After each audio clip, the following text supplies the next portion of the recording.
Well, good morning, everybody, and welcome. I am Pastor Guy, and this is Pastor's Corner. For those of you who are new to the corner, I'm Guy Watley, and welcome to my corner of the internet. It's a place where we get together once a week to encourage the believer on how to be in the world, but not of the world.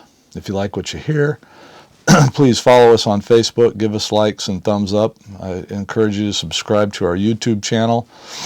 If you go on YouTube and subscribe to that and give us likes there as well.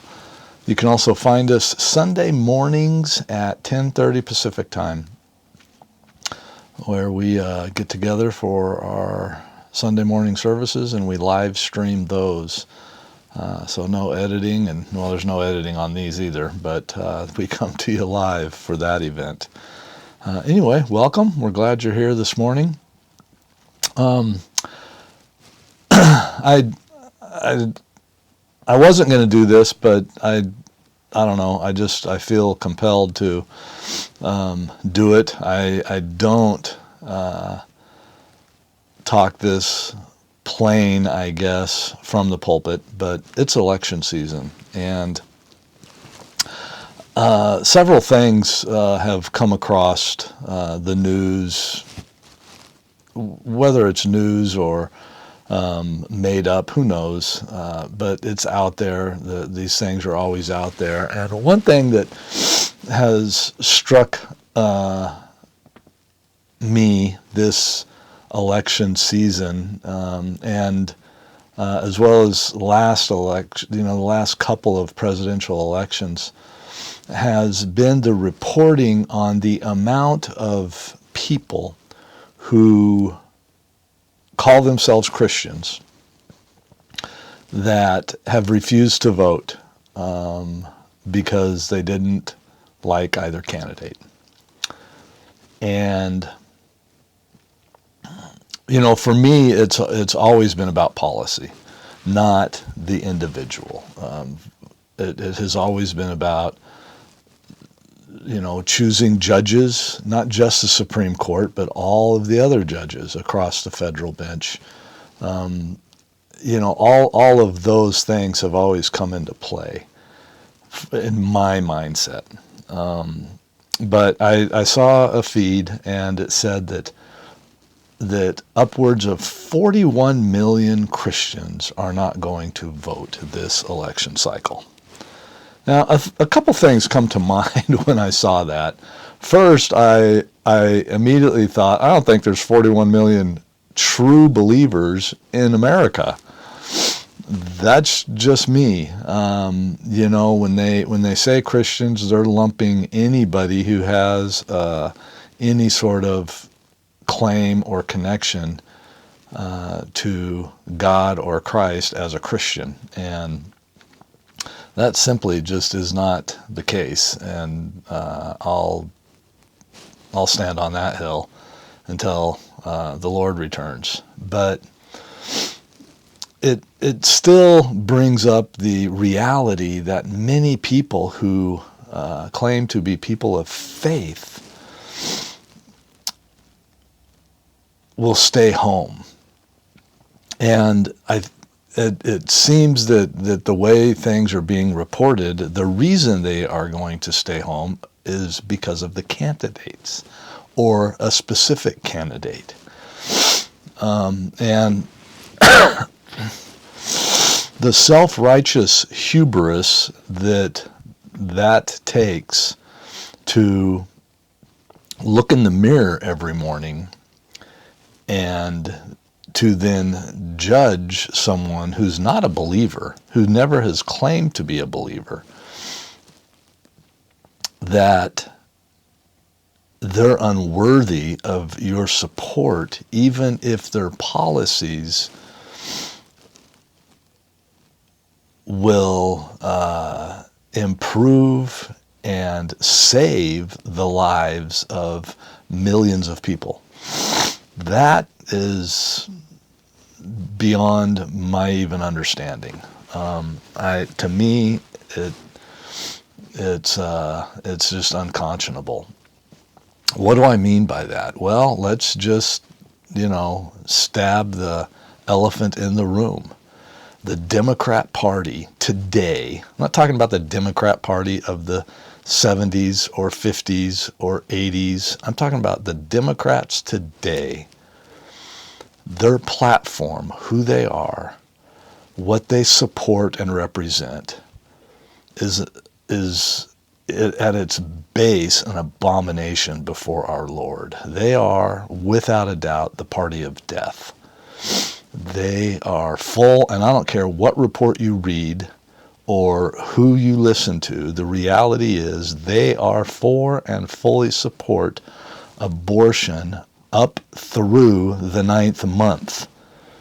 What does that take? The dismembering of a body, of a baby in a womb, severing its spinal cord and ripping it from its mother. There is nothing that makes that acceptable. The secondary aspect of this party is they are for the mutilation of our children.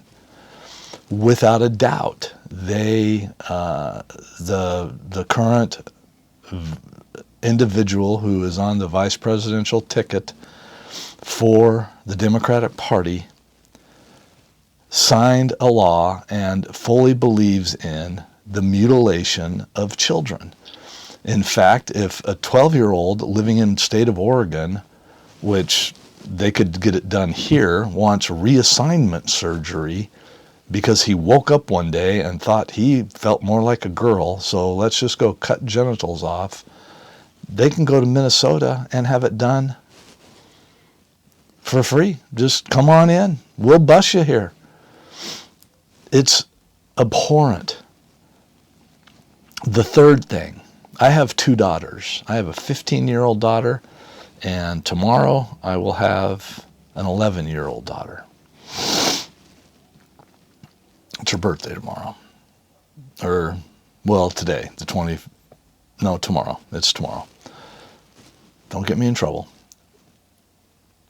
This party favors and promotes drafting of women, of girls, of my daughters into the military. And you might say, well, wait a minute, Guy. There hasn't been a draft since the 70s. That's 50 years ago. Yeah, there hasn't been a draft for 50 years.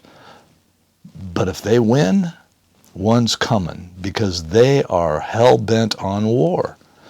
They are traveling around the country with people like Liz Cheney, who, it's not about Donald Trump, it's about war. It's about Russia. It's about Ukraine. It's about the war machine, which generates billions and billions of dollars for them. And the drafting of women will come because we don't have an army right now. We don't have enough people in the military to fend Guam, for crying out loud. It's pathetic. And they will draft women. And my daughters will be on that list. And a nation who chooses to buckle down and send their daughters to war, I don't even have words. That is beyond me to even imagine. But that is what they will do. And I will stand firm against it. Nobody wants their sons to be drafted and go to war. But you're going to start taking the little girls too. Yeah. That's real good. What the other party stands for, what the Democrats stand for, is an abomination straight down the line. And this idea that, we have a very good Democratic senator in our state and he really fights for us and da-da-da. No, he votes party line. Or she, period. And what the party says goes. If you haven't figured that out yet, you should stay home and not vote. It's crazy. Do I like or think everything is wonderful in the other party, in the Republican Party? Absolutely not. You know what's wonderful? My Bible. You know what's wonderful? God. You know what's wonderful? Jesus Christ and his grace and his mercy and his redemption. And that will stand. And our world will crumble around us before the return of the King. But he doesn't tell us to stop fighting for our world and what we think is right.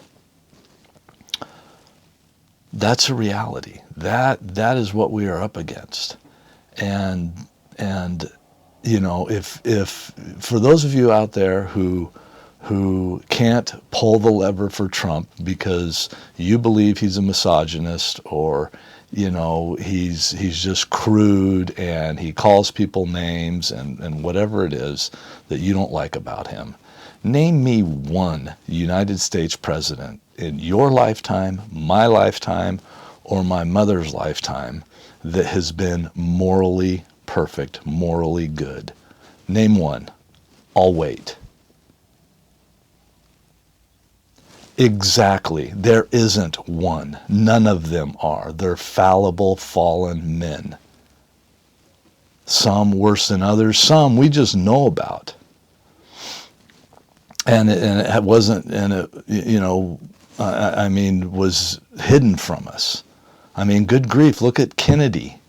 Everybody lifts him up as you know, some hero because he was assassinated, which is totally unfortunate. You know why he was assassinated?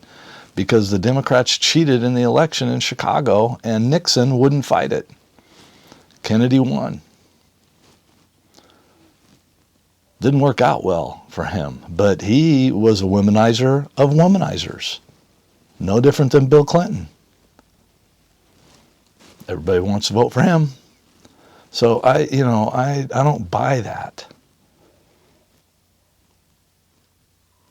God doesn't tell us to sit on our hands and let the nation in which we are living abuse, rape, mutilate, destroy the nation around us without standing up and putting up a fight and doing what we can. And we are fortunate that we live in a country, and in order to fight, all you have to do is vote.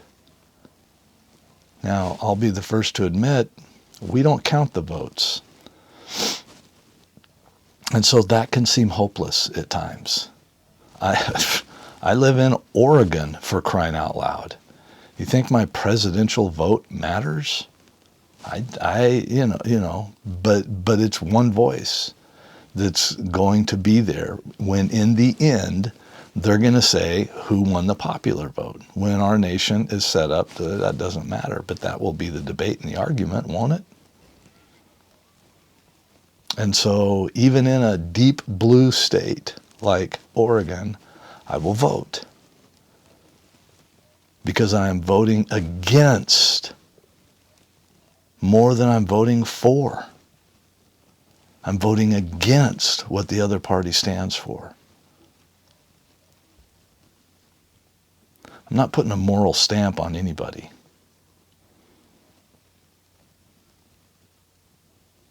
But I'm calling you out. If you're a believer and you refuse to vote or haven't voted or don't vote,